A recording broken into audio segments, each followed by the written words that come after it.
Oke, bismillahirrahmanirrahim. Assalamualaikum warahmatullahi wabarakatuh. Jumpa lagi dengan saya, ya, Dia Kusmayanti dalam mata kuliah Entrepreneur Strategy. Pada mata kuliah ini kita akan berbicara mengenai bagaimana ya, eh, kewirausahaan itu dikaitkan dengan strategi pemasaran. Ya. Jadi bagaimana sih strategi kita untuk mengoptimalkan potensi diri kewirausahaan untuk menjalankan usaha. Ya. Nah, yang kedua kita akan membahas bagaimana aturan main dari kuliah ini. Yang pertama wajib mahasiswa mengikuti 80% kehadiran, ya. Jadi UTS maksimal 1 kali ya sebelum UTS ya. Bolos boleh ya.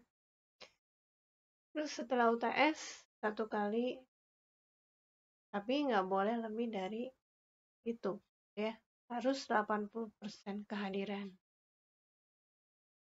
Terus yang kedua, mengerjakan tugas 1 dan tugas 2 ya.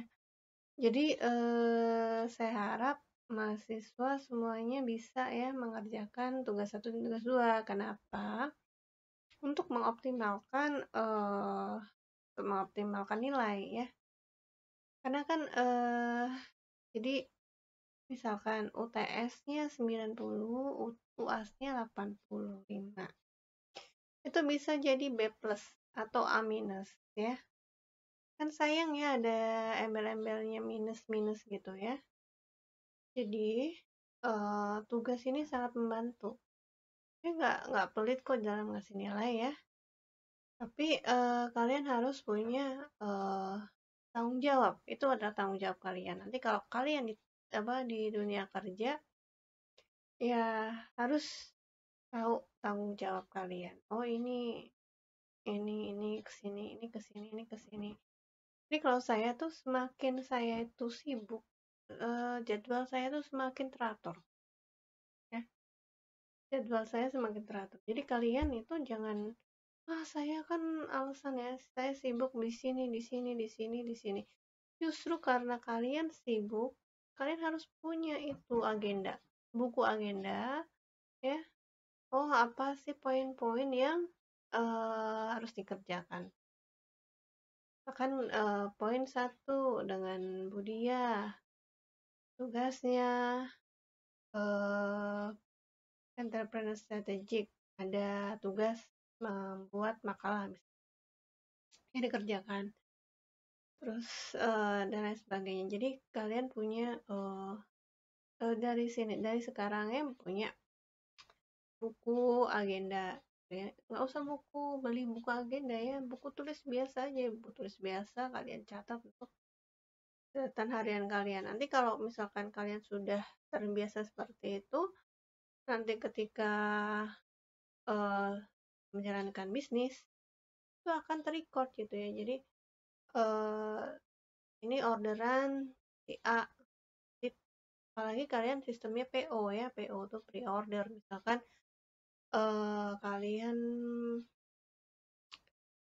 usaha di bidang konveksi kan harus bikin dulu ini template-nya, misalkan 1 pekan, ininya sekian gitu kan. Jadi harus punya jadwal ya. Dibiasakan dari sekarang ya. Oke, kita langsung ke materi. Bagaimana wirausahaan strategi itu dibentuk ya. Jadi entrepreneurial strategy itu merupakan jadi entrepreneur dan strategik. Kalau entrepreneur sendiri itu adalah jiwanya untuk berwirausaha ya. Jadi dia menjembatani ilmu dan kemampuan pasar. Jadi kita nggak boleh istilahnya ngasal. Misalkan kita harus paham ya mengenai teori kebutuhan. Misalkan di perumahan ya, ada tukang gorengan, ada tukang somai, ada tukang bakso, ya. Kalian jangan, istilahnya kalau misalkan kalian mau jualan, jangan di 3 item ini, harus yang berbeda, karena biar istilahnya mengurangi persaingan ya. Terus misalkan ada tukang somai, tukang bakso, tukang gorengan. Nah, kamu bikin nih, misalkan jus ya, jus sama pempek gitu ya. Atau mungkin kalau di perumahan tuh apa, jual kelontongan ya, beras, alat-alat kebersihan, pokoknya semuanya ada di situ ya, alat kebersihan, sapu, alat pel gitu ya, dan lain sebagainya, perabot gitu ya. eh jadi jangan bekerja di jangan ngikutin yang sudah ada gitu. Jadi misalkan tukang gorengan, kalian jualan tukang gorengan di sebelah tukang gorengan. Ya, istilahnya tuh persaingan ya, persaingan. Nanti ada sirik-sirikan dan sebagainya ya.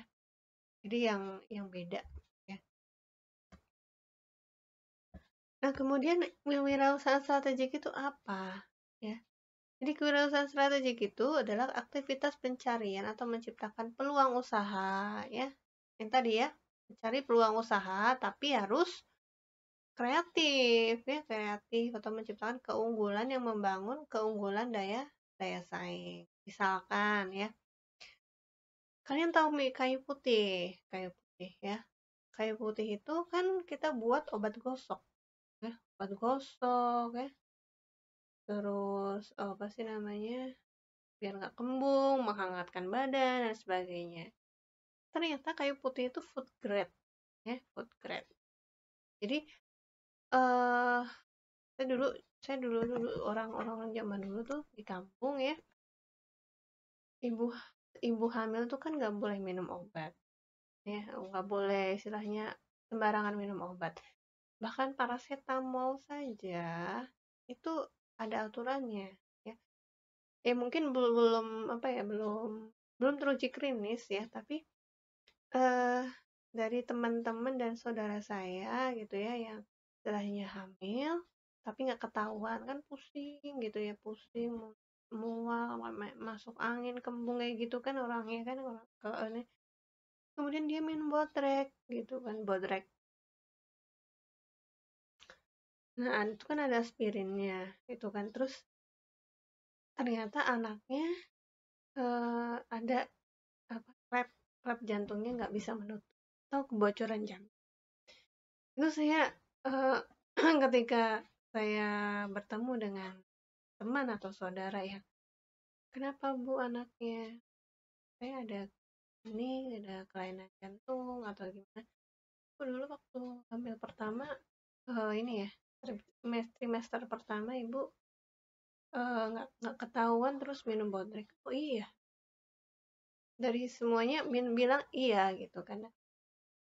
Nah itu eh, karena mereka itu takut ya, orang-orang kampung seperti itu, dia eh, minum minum minum minyak kayu putih. Jadi misalkan dia teh teh apa, dia seduh teh hangat, dikasih itu kayu putih kan, tiga dua dua ini ya, 2 cupet gitu ya, diminum untuk biar akan lagi flu dan sebagainya. Nah, eh, dengan penelitian-penelitian itu ternyata sekarang sudah ada ini permen permen kayu putih. Nah, untuk kan sekarang ada apa, permen tolak angin gitu ya, permen tolak angin.